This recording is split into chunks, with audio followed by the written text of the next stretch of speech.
Class, ठीक है। Build quality test चल रहा दांतों से।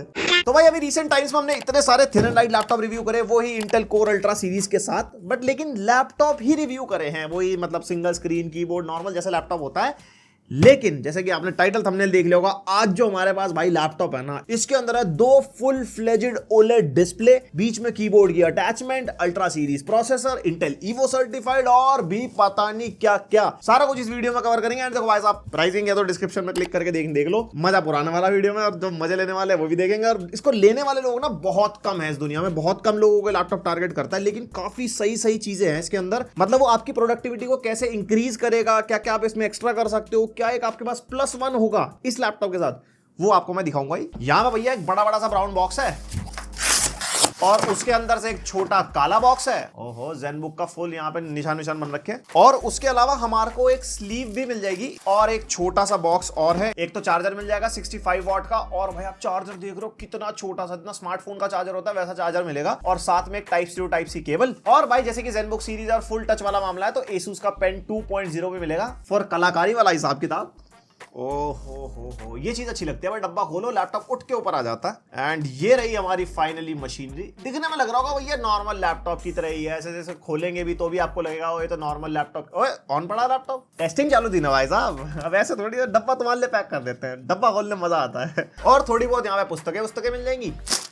ओहो भाई, क्वालिटी बहुत बढ़िया है। यहाँ पे मतलब लेदर टाइप का टेक्सचर मिल जाएगा, और यहाँ पे हमारा थोड़ा क्लोथ टाइप का टेक्सचर है, and quality is really very great. यहाँ पे अपना लैपटॉप आराम से कैरी करके आप घूम सकते हो, और यहाँ पे स्टाइलस लगाने की अलग से जगह भी दे रखी है। एंड भाई ये आ जाता है हमारा फाइनली लैपटॉप, और यहाँ पे हमने जैसे इसको खोला ना, अब ये कीबोर्ड दिख रहा है, ये कीबोर्ड हो जाएगा डिटैच, और यहाँ पे आप देख सकते हो बढ़िया मामला यहाँ पे मिल जाएगा। भाई ये देख के ना फील आ जाती है कसम से, 2 डिस्प्ले फुल टच वाली। देख देख देख कितना खुश हो रहा लैपटॉप देख के। अब स्पेसिफिकेशन की बात कर लेते हैं। हमारे पास जो वेरिएंट है इसके अंदर मिलता है इंटेल कोर अल्ट्रा 9 185H वाला प्रोसेसर, जो हमारा 16 कोर्स 22 थ्रेड्स का प्रोसेसर है। 6 P कोर्स हैं, 8 E कोर्स हैं, 2 LPE कोर्स हैं। हमारी जो कोर अल्ट्रा सीरीज के अंदर हमारे को LPE कोर्स मिल जाता है, जो बहुत ही लो पावर एफिशिएंसी कोर्स होता है, जो बिल्कुल लो पावर वाले टास्क को असाइन होते हैं, ज्यादा बैटरी बैकअप के लिए। और इस लैपटॉप में हमारे को 32 GB LPDDR5X रैम मिल जाएगी, 7467 मेगाहर्ट्ज क्लॉक स्पीड वाली, और ये ऑन बोर्ड रैम है, आप इसको अपग्रेड नहीं कर सकते। And 32 GB is like overkill भाई साहब। और यहाँ पे 2 TB की Gen 4 SSD हमारे को मिल जाती है, जिसकी रीड एंड राइट स्पीड आपने सामने देख सकते हो, 5000 MBPS के आसपास रीड स्पीड है, एंड 4800 MBPS के आसपास राइट स्पीड है। एग्जैक्ट Gen 4 वाली नहीं है, जो हमारे को 7000 तक मिल जाती है, बट यस अच्छी खासी स्पीड है। और इस लैपटॉप के अंदर हमारे को एक ही स्टोरेज का स्लॉट मिलता है, जो ऑक्यूपाइड है, और मैक्सिमम 2 TB तक अपग्रेड हो सकता है। और ये हाई एंड वाला वेरिएंट है, अगर आप इसका लोअर एंड वेरिएंट लोगे उसके अंदर 1 TB मिलेगी, और 2 TB आप अपग्रेड कर पाओगे, समझिए ना। और इंटेल आर्क ऑनबोर्ड जीपीयू के अंदर मिलता है, जो पहले आइरिस एक्सी होता था ना, अब वो आर्क में अपग्रेड हो चुका है। इनफैक्ट इसके अंदर काफी बेटर ग्राफिकल परफॉर्मेंस मिलती है, एंड काफी कम पावर कंज्यूम करता है compare to Iris Xe. And connectivity के मामले में wifi 6E and Bluetooth version 5.3 इसके अंदर मिलता है, और MS office home and student 2021 life time के लिए मिलेगा। भाई प्रोडक्टिव यूजर्स को या फिर वर्किंग प्रोफेशनल्स को टारगेट करता है, तो MS ऑफिस चाहिए भाई साहब। और हाँ, ये लैपटॉप इंटेल ईवो सर्टिफाइड है, और इंटेल ईवो के बारे में काफी वीडियोस में मैंने बता रखा है, जैसे 1 सेकंड से भी कम का स्क्रीन वेक टाइम होना चाहिए, लेटेस्ट कनेक्टिविटी के साथ आना चाहिए लैपटॉप, थंडरबोल्ट 4 पोर्ट होना चाहिए, और 9 to 10 आवर्स का बैटरी बैकअप भी होना चाहिए, टाइप सी फास्ट चार्जिंग होनी चाहिए, FHD वेबकैम होना चाहिए, उसके अलावा विंडोज हेलो का सपोर्ट होना चाहिए, फिर चाहे फिंगरप्रिंट वाला हो या फेस अनलॉक हो, वो सारी चीजें होंगी तो इंटेल ईवो का ठप्पा लग जाएगा। तो अगर आप कभी भी लैपटॉप खरीदने जाओ और आपको लैपटॉप पे इंटेल ईवो दिख जाए, तो ये सारी चीजें आपके लैपटॉप में होंगी। तो यहाँ पे टॉप लेट हमारे को वैसी ट्रेडिशनल ज़ेनबुक जैसी मिल जाती है, जिसके अंदर हमारे को लाइंस वाइंस मिल जाएगी, इधर एसुस ज़ेनबुक की ब्रांडिंग है ऊपर की तरफ। और यहाँ पे जो पूरी लैपटॉप की बिल्ड है ना, वो पॉलीकार्बोनेट बिल्ड में है, और काफी अच्छी खासी सॉलिड बिल्ड यूज कर रखी है। जैसे यहाँ पे टॉप लेट फ्लेक्स वगैरह देखते हैं ना, तो वो भी हमारे को ज्यादा नहीं मिलता, और यहाँ पे वेट डिस्ट्रीब्यूशन अच्छा खासा है, तो एक हाथ से आप आराम से लिड वगैरह इसकी ओपन कर सकते हो। और अंदर हमारे को डिटैचेबल कीबोर्ड इसके साथ मिल जाता है, ये भी हमारे को पॉलीकार्बोनेट बिल्ड में मिलता है, एंड इसका भी जैसे हम फ्लेक्स वगैरह देखते हैं ना, तो वो भी हमारे को काफी माइनर सा मिलता है। और पीछे से हमारे को एल्यूमिनियम मैग्नीशियम का मिल जाएगा, इधर स्पीकर है डाउन फायरिंग वाले, इधर यहाँ पे हमारे को इंटेक के वेंट्स मिल जाएंगे। इवन जो इसका स्टैंड है ना, वो भी हमारे को मेटल का मिलता है, और ये किक स्टैंड इस तरीके से लगाने के लिए है। इसके बाद लगा के आप चाहे लैपटॉप इस तरीके से यूज कर लो, ये कीबोर्ड आप उतार के इसको यहाँ रख लोगे, और इसको इस तरीके से भी आप यूज कर पाओगे। भाई 2 स्क्रीन चल रही है, नीचे कीबोर्ड ट्रैक पैड चल रहा है, कहाँ टेक्नोलॉजी जा रही है, क्या करवा के मानेंगे 2 स्क्रीन पे। इधर पढ़ाई चलेगी, इधर गेम चलेगा, पूरा मजा आएगा। और यहाँ पे हमारे को कुछ इतना स्क्रीन वॉबल मिल जाता है। इसका स्क्रीन वॉबल ना थोड़ा सा ज्यादा हमारे को मिलेगा, क्योंकि जो आप इसके हिंजेस देखोगे ना वो थोड़ा पीछे की तरफ है। एक्चुअली जैसे लैपटॉप्स में पूरे आगे की तरफ होते हैं ना, बिल्कुल स्ट्रेट हो जाते हैं। इसमें जैसे कि 2 डिस्प्ले है तो वो बिल्कुल ऐसे सेपरेशन क्रिएट करने के लिए हिंजेस डिफरेंट टाइप के हैं। और ऊपर की अगर आप डिस्प्ले देखोगे तो कितनी पतली है, तो उस वजह से थोड़ी मूव होती है। वैसे यूज करने में कोई दिक्कत नहीं आती। और अगर वेट की बात करते हैं भाई, 2 डिस्प्ले है और अच्छा खासा मोटा भी है लैपटॉप, इतना मतलब proper thin and light category का नहीं है, तब भी वेट काफी सही मैनेज कर रखा है। 1.7 kg के आसपास मिलता है अगर आप कीबोर्ड की अटैचमेंट लगा के रखते हो। अगर कीबोर्ड की अटैचमेंट निकाल दोगे तो 1.4 kg के आसपास हो जाएगा। यानी कि थिन लैपटॉप है, आराम से कैरी करने में कंधों में जोर नहीं आएगा, कोई दिक्कत नहीं आने वाली। और एक चीज मैंने नोटिस करी, जैसे इस लैपटॉप को बंद करते हैं ना कीबोर्ड अटैचमेंट के साथ, तो प्रॉपर मतलब हर चीज एकदम कवर्ड है। और अगर बिना कीबोर्ड अटैचमेंट के आप इसको बंद करोगे ना तो बीच में कुछ इतना गैप दिख जाता है। आप देख सकते हो आर पार दिख रहा है, और ये मेरे को ना मतलब सेफ नहीं लगा। देख रहे हो आप कैसे दब रहा है। तो अगर आप ट्रैवल वगैरह कर रहे हो, आप सोचो इस तरीके से टैबलेट की तरह मैं इसको यूज कर लूंगा और ऐसे कैरी करूं, तो मैं कहूंगा भाई वो मत करना। अगर आप बाय करोगे तो कीबोर्ड अटैचमेंट बीच में लगा देना, पता लगा दबा और दोनों डिस्प्ले खट वो पटाखा बज गया। तो जैसे कि हमारा 14 इंचेस वाला लैपटॉप है, तो यहाँ पे 60% वाला कीबोर्ड मिलता है। कीबोर्ड की टाइपिंग फील प्रीमियम है, सिंगल कलर बैकलाइट है, आपको बता चुका हूं। और यहाँ पे 1.4 mm का की ट्रैवल मिलता है एंड काफी कंफर्टेबल टाइपिंग रहती है। ट्रैक पैड का साइज भी अच्छा दे रखा है यार, छोटे लैपटॉप के हिसाब से। ग्लास वाला ट्रैक पैड मिलता है, एकदम स्मूथ है भाई यूज करने में, और फुली क्लिकेबल वाला भी है। और जेस्चर वेस्चर भी आराम से चल जाते हैं, कोई ऐसी दिक्कत नहीं आती। और ये जो हमारा डिटैचेबल कीबोर्ड है ना, इसके अंदर हमारे को पोगो पिन मिलती है, और यहाँ पे नीचे लैपटॉप की तरफ भी पोगो पिन है, और ये मैग्नेटिकली इसके ऊपर ऐसे अटैच हो जाता है। और इस पे लगते ही ये हमारे लैपटॉप की पावर से चलेगा। और जब हम इसको निकाल लेते हैं, इसके अंदर अपनी बैटरी भी है, और फिर ये ब्लूटूथ मोड पे चलता है। यहाँ पे ना एक बटन दे रखा है, तो ब्लूटूथ मोड पे तो वायरलेसली आप देख सकते हो लैपटॉप के साथ चल रहा है। और भाई एक चीज बढ़िया, इसके अंदर हमारे को सिंगल कलर बैकलाइट मिल जाता है, मतलब व्हाइट कलर का कीबोर्ड है, और यहाँ पे हम इसकी ना ब्राइटनेस को एडजस्ट भी कर सकते हैं। तो ये मेरे को चीज सही लगी, डिटैचेबल वाले में भी लाइट लगा रखी है। रात के अंधेरे में कुछ काम वगैरह करना हो ऑफिस का तो कर पाओगे, दिक्कत नहीं आएगी। और अगर इसके कीबोर्ड को आप डिटैच भी कर लेते हो ना, ब्लूटूथ मोड पे चलाते हो, उसके अंदर भी कोई लेटेंसी नहीं है, वैसे ही चलता है जैसे अटैच करके चलता है। और सिर्फ फिजिकल कीबोर्ड ही नहीं, अब जैसे कि डुअल डिस्प्ले है तो ऑन स्क्रीन कीबोर्ड और ऑन स्क्रीन ट्रैक पैड भी हमारे को मिलता है। यहाँ पे जैसे हम 6 फिंगर्स लगाएंगे ना, तो यहाँ पे हमारा क्विक की खुल जाता है, ऐसे ऊपर स्वाइप अप करेंगे तो हमारा कीबोर्ड खुल जाएगा। और यहाँ पे छोटा सा हमारे को एक आइकन मिलता है, यहाँ से हमारा ट्रैक पैड भी खुल जाता है, और हम इससे प्रॉपर्ली पूरा लैपटॉप यूज कर सकते हैं। और इसके बेसिकली शॉर्टकट्स भी हैं, जैसे ट्रैक पैड यहाँ से ऑन ऑफ कर लिया, या फिर 3 फिंगर लगाओगे यहाँ से भी आप ऑन ऑफ कर सकते हो। और जैसे दूसरी डिस्प्ले में अपनी कोई विंडो वगैरह खोलनी हो तो यहाँ पे भी खुल जाएगी। कीबोर्ड वगैरह यूज कर पाते हैं। इसमें साउंड इफेक्ट मिलता है हमारे को, कोई ऐसा ना वाइब्रेशन नहीं है, तो फीडबैक ठीक भी लगता है और चलाने में भी ठीक है। 10 पॉइंट मल्टी टच को जैसे कि सपोर्ट करती है डिस्प्ले, तो यहाँ पे मल्टीपल कीज एक साथ आप यूज भी कर पाओगे, और वो यूज करने में मजा भी आता है। बाकी इमोजी विमोजी हो गया, सारी चीजें यहाँ पे ऑन द गो, जैसे फोन में जैसे आप चलाते हो लैंग्वेज वगैरह सेलेक्ट करना हो, वो भी on the go touch screen से हो जाता है। और सारे हमारे को फंक्शन कीज वगैरह भी मिल जाएंगी, ब्राइटनेस की, वॉल्यूम वगैरह की, जो काफी सही लगती है। और यहाँ पे डिफरेंट कीबोर्ड मोड्स में मिलते हैं, जैसे ये तो हाफ स्क्रीन वाला हो गया, एक स्टैंडर्ड वाला भी आप कर सकते हो, जैसे नॉर्मली लैपटॉप में बड़ा सा ट्रैक पैड नीचे आ गया और ऊपर हमारा कीबोर्ड है। और यहाँ पे हमारे को पाम रिजेक्शन वगैरह मिल जाती है, जैसे ऐसे हाथ रख के चलाएंगे ना और नॉर्मल टाइप करेंगे तो कोई ऐसी दिक्कत नहीं आती कि यहाँ पे हाथ लगने से हमारा कुछ चल रहा हो, बस ट्रैक पैड पे उंगली लगाओगे तो ही चलेगा। अब ऑन स्क्रीन वाला कीबोर्ड से जैसा भी हो, लेकिन वो फास्ट टाइपिंग, वो जो एक फिजिकल हमारे को मसल मेमोरी मिलती है ना, वो फिजिकल कीबोर्ड से ही मिलती है, बट इससे भी आप चला पाओगे। और पोर्ट्स के मामले में यहाँ पे हमारे को राइट साइड में HDMI 2.1 का पोर्ट मिल जाता है, जो मैक्सिमम 4K 120 हर्ट्ज का सपोर्ट देता है। और यहाँ पे हमारे को एक हेडफोन माइक जैक का कॉम्बो मिल जाता है। एंड लेफ्ट साइड में हमारे को USB 3.2 Gen 1 type A port मिल जाएगा, एंड 2 थंडरबोल्ट 4K पोर्ट मिलता है, जिससे fast speed data transfer, display output, और आपको चार्जिंग का भी सपोर्ट मिलेगा टाइप सी के थ्रू, मतलब PD वाला चार्जर लगाओ आराम से चलाओ, कोई दिक्कत ही नहीं है। 65 वॉट की PDA लैपटॉप सपोर्ट करता ही है। और यहाँ पे डिटैचेबल कीबोर्ड में भी हमारे को टाइप सी पोर्ट मिलता है, जो इसका कीबोर्ड है, अगर आपको ब्लूटूथ मोड पे ज्यादा यूज करते हो तो बैटरी डाउन होगी, तो आपको उसको चार्ज करना पड़ेगा। और जब हम इसको अटैच कर देते हैं तो ये लैपटॉप से भी चार्ज होता रहता है। और भाई जितना मैं इसको यूज कर पाऊँ, मेरे केस में ऐसा हुआ ही नहीं कि बैटरी डाउन हुई हो, कभी हमने इस पे लगा लिया, कभी अलग कर लिया टेस्टिंग के टाइम पे, तो बैकअप मेरे को पता नहीं लग पाया इसका, मतलब मेरे को लगता है काफी अच्छा खासा बैकअप होगा। एंड भाई साहब डिस्प्ले नहीं, 2 डिस्प्ले, यहाँ पे 2 स्क्रीन के साथ आता है लैपटॉप। 14 इंचेस की 2 डिस्प्ले मिलती है हमारे को, दोनों की दोनों टच वाली डिस्प्ले है, 10 पॉइंट मल्टी टच को सपोर्ट करती है, 1920x1200 इनका रेजोल्यूशन है, एंड यहाँ पे 16:10 का एस्पेक्ट रेशियो मिलता है दोनों डिस्प्ले का। स्क्रीन टू बॉडी रेशियो भी काफी कम है, 91% के आसपास है। बेजल आप देखोगे ना, एकदम ऐसा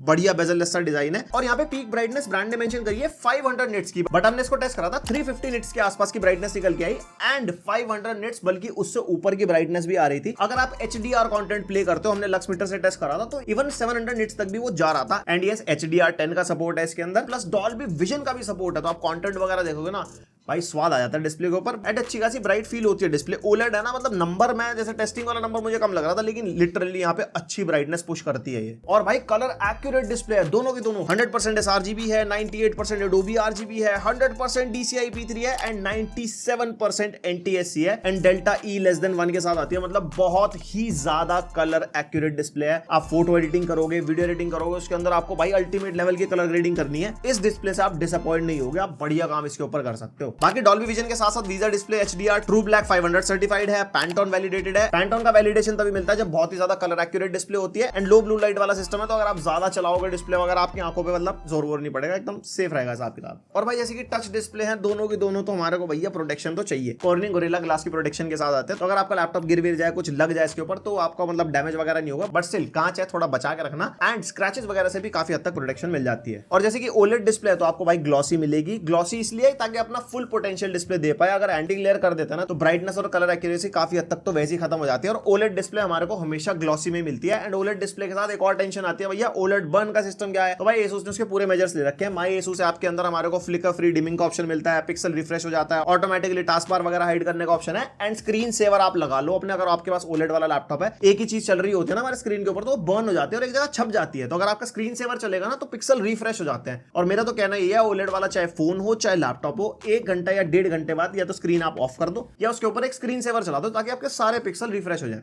bonus tip from venom stack. जैसे डिस्प्ले की बात चल रही है ना, इसके MyAsus ऐप के अंदर डिस्प्ले का ऑप्शन मिलता है, जिसमें नॉर्मल, विविड, मैनुअल वगैरह आप कस्टमाइज कर सकते हो। यहाँ पे कलर गैमेट आप चेंज कर सकते हो। यहाँ पे sRGB, DCI P3 और P3 सब कुछ मिल जाता है, अपने हिसाब से आप कैलिब्रेट कर सकते हो। ट्रू टू लाइफ वाला ऑप्शन एक मिलता है यहाँ पे, जिससे हमारे कलर्स वगैरह ना जो काफी रियलिस्टिक और क्लियर वगैरह दिखाई देते हैं। और टारगेट मोड वगैरह भी इसके अंदर मिलता है। मतलब ये भी डिस्प्ले की काफी सेटिंग्स है जो आप यहाँ पे कस्टमाइज कर पाओगे। और भाई डिस्प्ले का एक्सपीरियंस एकदम मक्खन है। जैसे कि बताया मैंने आपको, कलर्स वगैरह काफी तगड़े हैं, आप कंटेंट वगैरह देखोगे वो काफी मजा आएगा। और 2 स्क्रीन है भाई साहब, एक स्क्रीन में कोई कंटेंट चल रहा है, नीचे काम चल रहा है, जो भी मतलब आपके खुरापात दिमाग में आ रही हो वो सब 2 डिस्प्ले में आप क्या क्या करोगे मेरे को कमेंट में बताना। और हाँ, एक चीज मैं बतानी भूल गया, इसकी दोनों डिस्प्ले 60 हर्ट्ज के रिफ्रेश रेट के साथ आती है। वैसे मेरे हिसाब से एटलीस्ट 90 हर्ट्ज होना चाहिए था। एंड डुअल डिस्प्ले के यूज केसेस की बात कर लेते हैं। यहाँ पे लैपटॉप को आप नॉर्मली लैपटॉप मोड में तो चला ही पाओगे, जिसमें आपका कीबोर्ड लगा हुआ है जैसे नॉर्मल लैपटॉप होता है। डुअल स्क्रीन मोड हो गया, जिसके अंदर आप किक स्टैंड पे लगा के यहाँ पे कीबोर्ड लगाओ और 2 स्क्रीन आपके सामने है। उसके अलावा डेस्कटॉप मोड हो गया, कॉपी की तरह आप इसको इस तरीके से भी रख सकते हो। इधर यहाँ पे वर्टिकली अगर आपको 2 स्क्रीन चाहिए, कुछ आप आर्टिकल वगैरह पढ़ रहे हो वेबसाइट वगैरह पे या कोई भी यूज केस हो आपका। उसके अलावा शेयरिंग मोड भी हो गया। शेयरिंग मोड में यानी कि एक डिस्प्ले आप सामने वाले को कुछ दिखाना चाहते हो, दूसरी तरफ ओरिएंटेशन चेंज कर सकते हो और इधर से आप उसको कंटेंट दिखा लो। या घर में अगर कोई बच्चा वगैरह है, किसी को आप मान लो यूट्यूब वीडियो चला के दे दी और इधर की तरफ अपना काम कर रहे हो, तो शेयरिंग मोड पे भी यूज हो सकता है। और भाई ये लैपटॉप जायरोस्कोप के साथ आता है, तो इसके अंदर ओरिएंटेशन आराम से मिल जाएगी हमारे को। जैसे फोन में होता है ना, इधर खड़ा करेंगे तो एकदम से डिस्प्ले ऐसे हो जाती है, लिटाएंगे तो डिस्प्ले ऐसे हो जाती है, तो जायरो वहां पे काम आ जाता है। और भाई टच स्क्रीन डिस्प्ले है, यहाँ पे स्टाइलस हमारे को मिलेगा Asus Pen 2.0 जो 4906 लेवल प्रेशर के साथ आता है। मतलब एकदम प्रेशर सेंसिटिव वाला हिसाब किताब है। आप अगर आराम से चलाओगे स्क्रीन पे तो पतली लाइन आएगी, जैसे टाइट चलाओगे तो मोटी लाइन आएगी। प्रेशर सेंसिटिव बहुत बढ़िया है, कोई लेटेंसी वगैरह मेरे को इसके अंदर कोई फील नहीं हुई। मतलब आराम से आप कलाकारी वगैरह कर सकते हो। फिर चाहे उसको अपने कंटेंट में यूज करो, नॉर्मल स्क्रॉलिंग में यूज कर लो, कुछ आपको ड्रॉ करना है, साइन वगैरह करने हैं, वर्किंग प्रोफेशनल को जैसे टारगेट करता है ना, कोई डॉक्यूमेंट आगे साइन करके भेजना है तो वहां पे बहुत काम आ जाएगा वो। प्लस आपकी प्रोडक्टिव एप्स वगैरह हुई उसके अंदर काफी वो काम आ जाता है। और स्टाइलस हमारा चार्जेबल वाला है, टाइप सी पोर्ट मिलता है, तो टाइप सी के थ्रू आप इसको चार्ज कर पाओगे। एंड इंटरचेंजेबल टिप्स भी मिलती है इसके बॉक्स के अंदर, जिस टाइप की कलाकारी आपको करनी है उस टाइप की टिप आप लगा पाओगे। और एक चीज की मेरे को कमी लगी, स्टाइलस चिपकाने की कहीं पे भी जगह नहीं है। जैसे नॉर्मली स्टाइलस चिपक जाता है ना लैपटॉप्स के ऊपर, आपको इसके साथ जो पाउच मिला है ना उसके अंदर ही लगा के रखना पड़ेगा या फिर अलग से कैरी करो। और ये इसका वेबकैम टेस्ट है, माइक भी लैपटॉप का यूज हो रहा है, फुल HD वेबकैम यहाँ पे हमारे को मिलता है। एंड वेबकैम की क्वालिटी सीरियसली बढ़िया है। बाकी आपके क्या थॉट्स है मेरे को बताओ। और माइक ऐसा ही है, मीटिंग लोगे जो भी एकदम सब ऐसे ही जाएगा। और यहाँ पे हमारे को विंडोज स्टूडियो इफेक्ट्स भी मिल जाता है। इसके अंदर ऑटो फ्रेमिंग मिल जाएगी। ऑटो फ्रेमिंग के अंदर वही होता है जैसे हमारा जैसे चेहरा इधर उधर जाएगा, ये इसने जूम करना स्टार्ट कर दिया और जैसे जैसे हमारी मूवमेंट होगी, ये देखो कैसे कैमरे की मूवमेंट जैसे हो रही है नेचुरल सी। और उसके अलावा आई कांटेक्ट का फीचर मिलता है। आई कांटेक्ट से ना हमारी आईज ना थोड़ी सी, आप देख रहे हो यहाँ पे नीचे, ऐसे नॉर्मली मैं नीचे देख रहा हूँ, पर जैसे आई कांटेक्ट का फीचर ऑन करता हूँ तो ये ऊपर की तरफ हो जाती है। उसके अलावा बैकग्राउंड इफेक्ट मिल जाएगा, पोर्ट्रेट ब्लर हो गया या स्टैंडर्ड ब्लर हो गया, और ये अच्छा लगता है भाई साहब। अगर आपका रूम बहुत मेसी है और आपको नहीं दिखाना पीछे क्या है, तो ये वाला मोड आप अप्लाई कर सकते हो। और जैसे इंटेल ईवो सर्टिफाइड लैपटॉप हमारा, तो इसके अंदर हमारे को IR स्कैनर मिल जाएगा, यानी कि फेस अनलॉक मिलता है और काफी फास्ट काम करता है, मतलब बहुत ही फास्ट। और यहाँ पे IR स्कैनर के साथ ऑटोमेटिक डिस्प्ले ब्राइटनेस कंट्रोल के लिए भी सेंसर मिलता है। जिस टाइप के एनवायरनमेंट में आप अपना लैपटॉप यूज कर रहे हो, ब्राइटनेस अपने आप कम ज्यादा हो जाएगी, जस्ट लाइक स्मार्टफोन। भाई यहाँ पे मिलता है हमारे को डाउन फायरिंग स्पीकर, वॉटेज का मेरे को नहीं पता, बट अच्छे खासे लाउड स्पीकर है। फ्लैट सरफेस पे अगर लैपटॉप रखोगे ना तो बढ़िया मतलब साउंड आपको मिलेगी, एकदम फुल जंप मार के पीछे की तरफ। एंड यहाँ पे हरमन एंड कार्डन चाचा की तरफ से साउंड है, तो मतलब आपको आउटपुट जो मिलेगा अगर आप एक्सटर्नल डिवाइस से कनेक्ट करते हो, हेडफोन वगैरह कनेक्ट करते हो, तो क्वालिटी के अंदर कोई भी कॉम्प्रोमाइज नहीं होगा। एंड डॉल्बी एटमॉस का भी सपोर्ट है, तो डॉल्बी एटमॉस सर्टिफाइड कोई भी डिवाइस से आप कनेक्ट करोगे, प्रॉपर चैनल का सपोर्ट आपको मिलेगा, फुल सराउंड एक्सपीरियंस। और स्पीकर इतना लाउड पता है क्यों है? इसके अंदर स्मार्ट एम्प का सपोर्ट है, तो 3.5x लाउडनेस हो जाती है according to that smart amp thing. और लाउडनेस वो फील भी होती है प्रॉपर, मतलब अच्छी खासी लाउड आवाज है। और वैसे तो साउंड इतनी लाउड है ही, और माई एसूस ऐप के अंदर ना ऑडियो के भी फीचर्स है, जिसके अंदर हमारे को वॉल्यूम बूस्टर मिलता है, उससे और भी ज्यादा बूस्ट हो जाती है, और ऐसी कोई डिस्टॉर्शन वगैरह भी नहीं होती, प्रॉपर्ली वो लाउडनेस फील होती है। और जैसे कि ऑडियो की बात चली रही है, यहाँ पे हमारे को ना माई एसूस ऐप के अंदर ऑडियो के भी काफी सारे फीचर्स मिलते हैं, जैसे नॉइज कैंसिलिंग के फीचर हो गए, यहाँ पे डिफरेंट मोड्स है इसके अंदर। यहाँ पे AI नॉइज कैंसिलिंग स्पीकर का भी मोड है, अगर आप ये ऑन करोगे, सामने से आप कोई मीटिंग वगैरह ले रहे हो, तो सामने वाले की नॉइज ही कैंसिल कर देता है AI के थ्रू। और यहाँ पे डिफरेंट साउंड मोड्स है, डायनेमिक, गेम, मूवी, जिस तरीके का कंटेंट आप मतलब कंज्यूम कर रहे हो यहाँ पे स्विच कर सकते हो। और ये वॉल्यूम बूस्टर जो मैं आपको बता रहा था। और भाई बैटरी बैकअप, जैसे कि इंटेल ईवो में मैंने आपको बताया भाई 9 to 10 आवर्स का बैटरी बैकअप इन लैपटॉप्स में होता ही होता है, तो इंटेल ईवो का ठप्पा लगता है। एंड यहाँ पे देखो भाई 2 डिस्प्ले वाला लैपटॉप है, तो यहाँ पे चीजें थोड़ी बहुत डिफर करेंगी। हमारे केस में जैसे हमने यूज करा नॉर्मल यूसेज, डॉक्यूमेंटेशन या बेसिक काम वगैरह, इंटरनेट सर्फिंग वगैरह, 6 to 6.5 आवर्स का बैकअप मिला, दोनों डिस्प्ले अगर हम यूज करते हैं। बाकी वही बात है, ब्राइटनेस कैसी है, हमने थोड़ी सी ब्राइटनेस 100% पे नहीं रखी थी। उसके अलावा आपका मोड कैसा है, हम डिफरेंट मोड्स वगैरह इसके अंदर माई एसूस ऐप में चेंज कर सकते हैं, उस पर काफी बैटरी बैकअप वेरी करेगा। सिंगल स्क्रीन अगर आप यूज करोगे ना बेसिक यूसेज में, तो आराम से 9 से 10 घंटे का बैकअप निकाल सकते हो। उसमें वीडियो प्लेबैक, यूसेज कैसी है आपकी, बेसिक काम होगी। अगर थोड़े एक्सटेंसिव काम करोगे, प्रोडक्टिव टास्क करोगे, तो डेफिनेटली बैटरी बैकअप कम होगा। और ये लैपटॉप फास्ट चार्जिंग को भी सपोर्ट करता है। इसके साथ जो 65 वॉट का चार्जर है, 49 मिनट्स में अप टू 60% तक आपका लैपटॉप चार्ज करेगा। तो ऑन द गो आपको कोई मीटिंग लेनी है, कहीं भागना है, कहीं ट्रैवल करना है, तो एकदम फास्ट चार्जिंग। और इसके चार्जर का जो फ्रंट है ना, वो ऐसे करके बाहर भी निकल जाता है, तो अगर आप दूसरी कंट्री वगैरह में ट्रैवल ज्यादा करते हो, मतलब मोटी पार्टी हो, तो मोटी पार्टी वाला ही लैपटॉप है, तो आप इसका फ्रंट दूसरा बाय भी कर सकते हो अलग अलग कंट्री के हिसाब से। एंड भाई अब बात कर लेते हैं परफॉर्मेंस की। सबसे पहले बेंचमार्क के नंबर पर नजर डाल लो। सिनेबेंच R23 के स्कोर्स आपके सामने, 15000 मल्टी कोर एंड 1800 के आसपास सिंगल कोर, और ये सिनेबेंच 2024 का स्कोर हो गया। फिर मैंने Geekbench 6 का स्कोर निकाला, एकदम बढ़िया, जैसा अल्ट्रा 9 का होना चाहिए वैसी नंबर्स निकल गया है। और ये OpenCL का बेंचमार्क हो गया, जो हमारा iGPU का है, जो इसके अंदर इंटेल आर्क ग्राफिक्स है ना, 32000 प्लस आ रहा है भाई। और ये क्रॉसमार्क का benchmark for comparison other laptop से अगर आपको करना हो। और lastly PC Mark 10 6300 plus. And भाई ये जो नंबर्स वगैरह अगर आपको समझ नहीं आया, तो थोड़ी प्रैक्टिकलिटी बताता हूँ। 4K लेवल की वीडियो एडिटिंग आप इसके ऊपर आराम से कर सकते हो। हमने अपनी वीडियोस पे एडिट करके देखी, जो मतलब जैसे आप देख रहे हो ना 4K 60 FPS वाली, तो वो आराम से हैंडल कर गया था। मल्टीपल लेयर्स वगैरह ऐड करने के बाद थोड़ा बहुत स्टटर लैग महसूस हुआ। 4K 60 FPS की वीडियो बात कर रहा हूँ, क्योंकि थिन एंड लाइट सीरीज का लैपटॉप है, मतलब ऐसे डेस्कटॉप लेवल वाली जो परफॉर्मेंस होती है ना, जैसे लैपटॉप में HX सीरीज के प्रोसेसर आते हैं, वो डिफरेंट तरीके से काम करते हैं। बट ये काफी सही तरीके से हैंडल कर गया। बाकी आप इस पे फोटोशॉप, इलस्ट्रेटर वगैरह चलाना हो, डॉक्यूमेंट वाले काम तो कैसे मर्जी कर लो। मल्टीटास्किंग में तो कोई दिक्कत ही नहीं है, मल्टीपल टैब्स खोलने हो, मल्टीपल ऐप्स खोलने हो, क्योंकि यहाँ पे भाई 32 GB रैम है। इवन अगर आप इसका 16 GB रैम वाला वेरिएंट भी लोगे ना, उसमें भी दिक्कत नहीं आएगी। 32 GB तो भाई ओवरकिल ही हिसाब किताब है। बाकी आपको अगर कोडिंग वगैरह करनी है, वो ये लैपटॉप आराम से झेल जाएगा। म्यूजिक प्रोडक्शन वाली एप्स वगैरह चलानी है, तो वो भी इस लैपटॉप पे आराम से चला पाओगे। एंड अगर आपको स्ट्रीमिंग करनी है, तो मैं कहूंगा कि गेमिंग वाली स्ट्रीमिंग तो इस लैपटॉप पे नहीं होगी, नॉर्मल टॉकिंग वाली लाइव करनी है, वो ये लैपटॉप झेल जाएगा, क्योंकि CPU पावरफुल है। और OBS सॉफ्टवेयर के अंदर ना CPU ही यूज होता है भाई लाइव स्ट्रीमिंग, तो वहां पे आराम से हैंडल कर जाएगा। और जिनके दिमाग में आ रहा होगा भाई हमारे को GPU इंटेंसिव टास्क करने हो, लाइक मॉडलिंग हो गया, या आफ्टर इफेक्ट्स हो गया, या ब्लेंडर वगैरह हो गया, तो मैं कहूंगा उन लोगों के लिए नहीं है, क्योंकि इसके अंदर iGPU है। वो टास्क सारे हमारे डेडिकेटेड GPU वाले लैपटॉप में और अच्छे से चलते हैं, क्योंकि इसके अंदर हमारा प्रॉपर GPU होता है, पूरी VRAM होती है, वहां पे CPU और GPU का इकट्ठा रोल होता है। कर तो आप इसके अंदर भी पाओगे, बट बहुत ही एंट्री लेवल वाले GPU इंटेंसिव टास्क, ज्यादा तगड़े नहीं। एंड GPU की इतनी बात चल रही है, तो इंटेल आर्क GPU टेस्ट करने के लिए गेम टेस्ट मैंने करे इसके अंदर। एंड भाई अल्ट्रा 9 के साथ आप देखो, एक बार परफॉर्मेंस पे नजर मारो, फिर कंक्लूजन है। कंक्लूजन इसका कुछ स्टार्ट करते हैं। हमें सबसे पहले वैलोरेंट से, और लो सेटिंग्स पे टेस्ट कर रहे हैं। 1200p रेजोल्यूशन रखा है हमने, और वैलोरेंट हमारा CPU इंटेंसिव गेम है, और उसका CPU काफी तगड़ा है, तो आराम से हमारे को 200 प्लस यानी कि 250 FPS यहाँ पे मिल रहा है। और ये हमारा 60 हर्ट्ज वाला पैनल है, तो ऑब्वियसली ये प्रॉपर 250 FPS के मजे तो नहीं आएंगे। एक्सटर्नल मॉनिटर अगर आप लगाओगे, तो उस पे आप इस टाइप की गेमिंग मतलब मजे ले सकते हो। फिर हमने CS2 टेस्ट किया, और यहाँ पे सेटिंग्स को लो पे रखा है। एंड लो सेटिंग्स पे एवरेज 100 FPS के आसपास यहाँ पे हमारे को मिल रहे हैं, जो कि अच्छे खासे प्लेबल होते हैं। तो CS2 जैसी गेम भी ये लैपटॉप आराम से हैंडल कर पाएगा। विदाउट ग्राफिक्स कार्ड वाला लैपटॉप है, थोड़ा सा उसका ध्यान रखना। और फिर टेस्ट कर रहे हैं GTA 5। यहाँ पे सेटिंग्स रखा है नॉर्मल पे, जो मतलब मीडियम सेटिंग्स आप मान सकते हो उसको। एंड नॉर्मल सेटिंग्स पे आराम से 100 प्लस 100 120 FPS मिल रहे हैं। और यहाँ पे बढ़िया FPS मिलने का एक और रीजन है भाई, हमारी जो रैम है ना वो 32 GB रैम है इसके अंदर, और 15-16 GB के आसपास कंज्यूम हो रही है। और CPU की वॉटेज भी आप देख सकते हो। एंड जो पर GPU के स्टार्ट्स आ रहे हैं ना, ये बेसिकली iGPU के स्टार्ट्स है, मतलब CPU और GPU की वॉटेज आप देख रहे हो ना सेम ही है। उसके बाद हम टेस्ट कर रहे थे RDR2, यहाँ पे 1200p पे टेस्ट कर रहे हैं, लो सेटिंग्स पे टेस्ट कर रहे हैं। और FSR हमने लगाया था स्टार्टिंग में, एंड FSR ऑफ पे भाई बढ़िया FPS मिल रहे थे 35-40 के आसपास। और FSR क्वालिटी पे लगाने के बाद 2-3 FPS थोड़े ऊपर बढ़ गए थे हमारे। बट यस, यहाँ पे भाई RDR2 जैसा गेम आप लो सेटिंग्स पे खेल पाओगे। एंड उसके बाद मेरा मन कर रहा था भाई Cyberpunk टेस्ट कर लेते हैं। पहले लो सेटिंग्स पे 1200p पे टेस्ट कर रहे हैं, यहाँ पे कोई अपस्केलिंग वगैरह हमने नहीं लगाई। और विदाउट अपस्केलिंग यहाँ पे हमारे को ठीक ठाक मतलब ओके प्लेबल FPS मिला है 30 FPS के आसपास। उसके बाद मेरे दिमाग में आया कि चलो एक बार अपस्केलिंग भी करके देख लेते हैं। XeSS भी लगाया और हमने FSR भी लगाया, दोनों केस में हमारे को लगभग सेम से FPS मिल रहे थे। और भाई यहाँ पे FSR और XeSS लगाने के बाद अब अच्छे से गेम प्ले मतलब कर पाओगे। 40 FPS इज लाइक प्लेबल। तो ओवरऑल अगर इसके लैपटॉप की गेमिंग परफॉर्मेंस को कंक्लूड करते हैं तो प्रॉपर गेमिंग लैपटॉप तो आप इसको कह नहीं सकते, क्योंकि ये एक प्रोडक्टिविटी और थोड़ा डिफरेंट टाइप की ऑडियंस को टारगेट करने वाला लैपटॉप है। बट अगर आपको इस पे इवेंचुअली कभी कभार गेमिंग करने का मन करे तो आप ये वाले गेम से अंदाजा लगा सकते हो कि कैसे गेम प्ले आप इस पे कर पाओगे। तो भाई ये था पूरा review Asus ZenBook Duo dual screen वाला, मतलब 2024 वेरिएंट जो है हमारे पास। एंड ये लैपटॉप स्टार्ट होता है 1,60,000 से Ultra 5 CPU के साथ। उसके बाद Ultra 7 भी है, Ultra 9 भी है, और ये जो Ultra 9 वाला है ये 2,40,000 रुपीज का है।